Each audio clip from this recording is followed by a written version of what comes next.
Doctor Mirza Asaduzzaman Ratan, অনুষ্ঠানে উপস্থিত doctors association Bangladesh ডেবের অত্যন্ত জনপ্রিয় মহাসচিব, নির্বাচিত মহাসচিব ডাক্তার জহিরুল ইসলাম শাকিল এবং এই মানববন্ধনে উপস্থিত ঢাকা মেডিকেল কলেজের সম্মানিত উপাধ্যক্ষা ডাক্তার অধ্যাপক ডাক্তার মোশাররফ সুলতানা সুমি। এবং এই মানববন্ধনে আমি দেখতে পাচ্ছি বিভিন্ন বিভাগের অধ্যাপক, সহযোগী অধ্যাপক, সহকারী অধ্যাপক সহ বিশেষজ্ঞ চিকিৎসকগণ, যারা শুধু এই ঢাকা মেডিকেল কলেজেই নয়, ঢাকা মেডিকেল কলেজের বাইরেও তাদের বিশেষজ্ঞ সেবা তারা বিভিন্ন সময় প্রদান করেছেন এবং তাদের এই চিকিৎসা সেবার সুনাম কিন্তু বিভিন্ন সময়েই সরকারের বিভিন্ন মহল কিন্তু প্রশংসিত করেছে। যেমন আপনারা শুনতে পেয়েছেন যে বিভিন্ন করোনাকালীন সময়ে কিংবা এদেশের যখন দুর্যোগ হয়, বন্যা, খরা কিংবা ডেঙ্গু, সকল সময়ে তারা কিন্তু এদেশের জনগণের পাশে বিনা কারণে বিনা শর্তে তারা কিন্তু সেখানে তাদের যে সেবা, তাদের যে ওত, সেই ওতটি তারা পূরণ করেছিলেন। সেই ওত পূরণ করতে যে দুর্ভাগ্যজনক ভাবে তাদেরকে দেখা যাচ্ছে যে জনগণের মুখোমুখি তাদেরকে দাঁড়াতে হচ্ছে।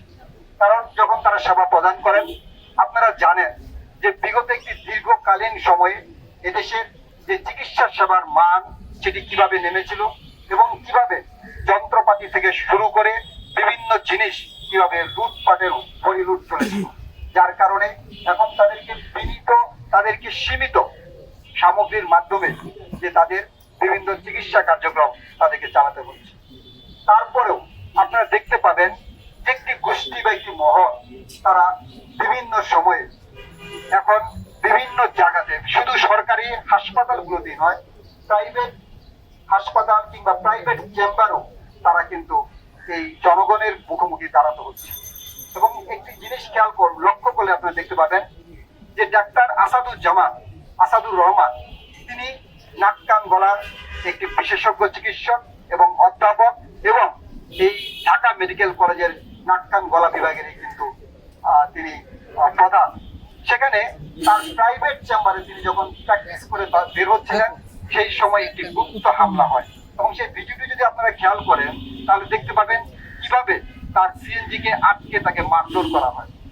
শুধু সেখানেই কিন্তু ক্ষান্ত নয়, তার বেশ কিছুদিন পূর্বে আপনাদের নিশ্চয়ই খেয়াল আছে এই ঢাকা মেডিকেল কলেজের চিকিৎসকরাই কিভাবে একজন আক্রান্ত চিকিৎসককে, মৃত্যু শয্যায় প্রায় চিকিৎসককে কিভাবে তারা চিকিৎসা সেবা দিয়ে তার জীবন বাঁচিয়েছিলেন।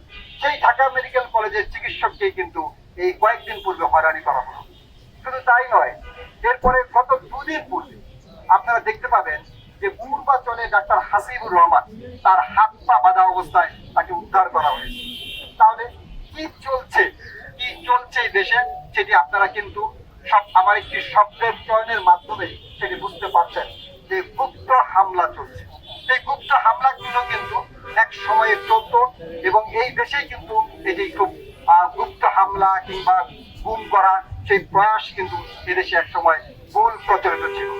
এবং সেই একটি গণতান্ত্রিক সরকারের সময়, এখন যখন একটি গণতান্ত্রিক সরকার যখন রান করছে, এটি গণতান্ত্রিক সরকার যখন চলমান মাত্র 6 মাস হলো, সেই গণতান্ত্রিক সরকারের যে গণতান্ত্রিক ধারা তারা যখন মানুষের পাশে যাচ্ছেন, মানুষের মুখোমুখি হচ্ছেন, মানুষের জবাবদিহিতা নিচ্ছেন এবং তারা জবাব দিচ্ছেন, সেগুলোর কিন্তু সেই সময়ে এই ধরনের গুপ্ত হামলাগুলো চলছে।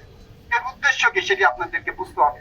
এর উদ্দেশ্য কিন্তু একটি স্পষ্ট, কারণ আমাদের দেশের যে চিকিৎসা সেবা, সেই সেবার জন্য মানুষ যখন আসেন তখন তারা কিন্তু আস্থার নিয়েই কিন্তু এদেশের চিকিৎসা সেবা কিন্তু দিচ্ছেন।